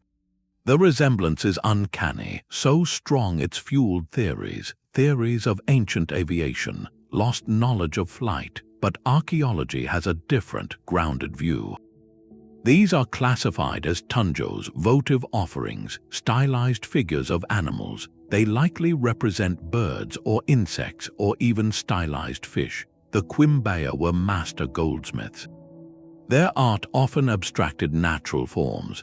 A bird's streamlined body, its swept-back wings in flight simplified down to essential geometric shapes that could easily produce a form our space-age brains recognize as a fighter jet. Its perception across a millennium. The real marvel isn't the shape but how they made it. The Quimbaya used lost wax casting with incredible skill. An artisan would sculpt the tiny figure in beeswax down to the finest detail. That wax model was coated in a thick layer of clay to form a mold. The mold was fired. The wax melted and drained out, leaving a perfect hollow cavity inside the hardened clay. Then molten gold was poured into that cavity, filling every crevice. Once the metal cooled, the clay mold was broken away, revealing a solid gold replica of the original wax sculpture. This technique allowed for incredible complexity. Thin, delicate features. It was a sophisticated tradition passed down, so the mystery is dual-layered. First, the tangible skill, that mastery of heat, material, and negative space. Second, the psychological layer. Why do we see airplanes? This is a powerful example of pareidolia, the human tendency to find familiar patterns, especially faces or machines, in ambiguous shapes. Our modern minds are saturated with images of technology. We live in a world defined by aerodynamic design, so when we encounter an ancient abstract form, our brains reach for the closest modern template. A streamlined shape becomes a jet. It's not a conscious error, it's a reflex of our own context. This artifact serves as a filter. It teaches a lesson in humility for any look into the anomalous. Before we declare something an out-of-place technology, we have to ask, are we seeing their intention or are we seeing our own reflection? Are we interpreting through their cultural lens or through the lens of our own technological worldview? The Quimbaya objects challenge us to separate the wonder of ancient craftsmanship from the projections of our modern imagination. They remind us that sometimes the most advanced thing an ancient culture possessed was not knowledge of aerodynamics, but the artistic genius to capture the essence of a living creature in a timeless curve of gold. And that act of creation, of giving permanent form to a fleeting idea, is its own kind of magic, one that needs no engine to soar across the centuries. We walked through a gallery of puzzles, each one a question mark, carved in stone, cast in metal, drawn in earth. But when you step back from these individual things, a pattern comes into focus. It's not just about the objects, it's about the stories we tell about them, and those stories tend to follow two different paths. On one path, these artifacts are fragments. Pieces of a lost world, evidence that our timeline is wrong, that long before recorded history, there were civilizations with technology rivaling our own. A global culture that fell to some cataclysm, or visitors from beyond who left their tools behind. This view sees the impossible precision, the anachronistic materials, the sheer scale, and concludes our ancestors could not have done this alone. There must be a missing chapter, a forgotten teacher. This narrative is powerful. It fills gaps with epic drama. It satisfies a longing for a grander, more mysterious past. The other path is quieter but no less profound. It sees the same objects not as relics of a lost high-tech age, but as testaments to the ingenuity of the cultures we already know. It argues we underestimate the creativity, the patience, the skill of ancient peoples, that what looks like impossible technology to us was, for them, master craftsmanship honed over generations. This view leans on natural processes, geological concretion, erosion, unique mineral formations, to explain shapes that seem too perfect, and it warns of a trap, pareidolia. Our brain's tendency to see familiar patterns like airplanes or light bulbs in ancient abstract art. From this perspective, the greatest mystery isn't the artifact. It's our own modern bias projecting our world onto theirs. Both sides are shaped by confirmation bias. We see what we expect or hope to see. The researcher longing for evidence of an advanced civilization might overlook a simpler geological explanation. The staunch skeptic might dismiss a genuine anomaly too quickly. The truth likely dances somewhere in the complex middle. Perhaps the real value of these 35 artifacts isn't in proving one grand theory. It's in the questions they force us to ask. They are provocations, each one a thorn in the side of complacent history. They push archaeologists to dig deeper. They challenge engineers to replicate the feats with period tools, often discovering what seemed impossible was merely extraordinarily difficult. They remind historians the record is fragmentary, that the absence of evidence is not evidence of absence. A single discovery, like the Antikythera mechanism, can rewrite textbooks. So what do these puzzles mean? They are a lesson in intellectual humility. They teach us to hold two ideas in tension, a sense of wonder at the unexplained and a rigorous demand for evidence. They invite us to marvel at human potential, whether that potential was fully realized in a forgotten epoch, or whether it's always been present in the patient hands that fitted stones at Sacsayhuamán, or the intuitive genius that sparked nanoparticles in Roman glass. These objects are mirrors. They reflect not just the light of ancient suns, but our own desires, our biases, our endless drive to understand where we came from. In their silent presence, they ask us not to choose a simple story, but to embrace the mystery itself, to let the unknown remind us that history is not a closed book, but a living conversation, where every new discovery, every re-examined artifact has the power to change the very question we're asking. The gallery of puzzles doesn't give an answer. It gives a lens, a way of seeing. These 35 artifacts, in their silence, they sketch a portrait of the ancient world. It's more intricate, more capable, more mysterious than any timeline can hold. They don't point to one lost super-civilization. They show the spectrum of human ingenuity. Some are masterworks from known cultures. They push the limits of patience and skill with the tools they had. Others are solitary anomalies. They resist every comfortable explanation, and a few teach a lesson. They show how nature itself can sculpt the seemingly impossible. They tell us to look more carefully before we declare something made. What binds them is the challenge. A challenge to our assumptions. They ask us to hold two ideas at once, to keep a sense of wonder at the unexplained, while also using rigorous skepticism. To celebrate the genius of our ancestors without needing outside forces, and to respect geological time. Its slow, artistic power can create wonders that mimic design.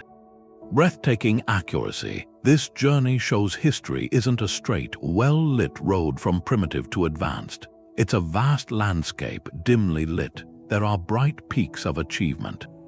The Antikythera mechanism, the stonework of Sacsayhuamán, places where knowledge burned brilliantly. There are deep valleys where traditions were lost, methods forgotten, and there are shadowy areas where our flashlight of understanding hasn't reached. The human story is flashes of insight, periods of consolidation. And tragic losses. Progress isn't inevitable. Knowledge can vanish. These artifacts aren't just relics to catalog. They are provocations, invitations. To stay curious, to ask better questions, to remain humble before the past's profound complexity. They inspire a renewed sense of wonder about the potential of the human mind and hand. They remind us our story is still being written. Every shovel of earth turned, every scan of a forgotten object, it holds the power to rewrite a paragraph, a page, or even a chapter. So what other puzzles are buried, waiting for their moment? What future discovery will tilt our understanding next? The search itself is the legacy.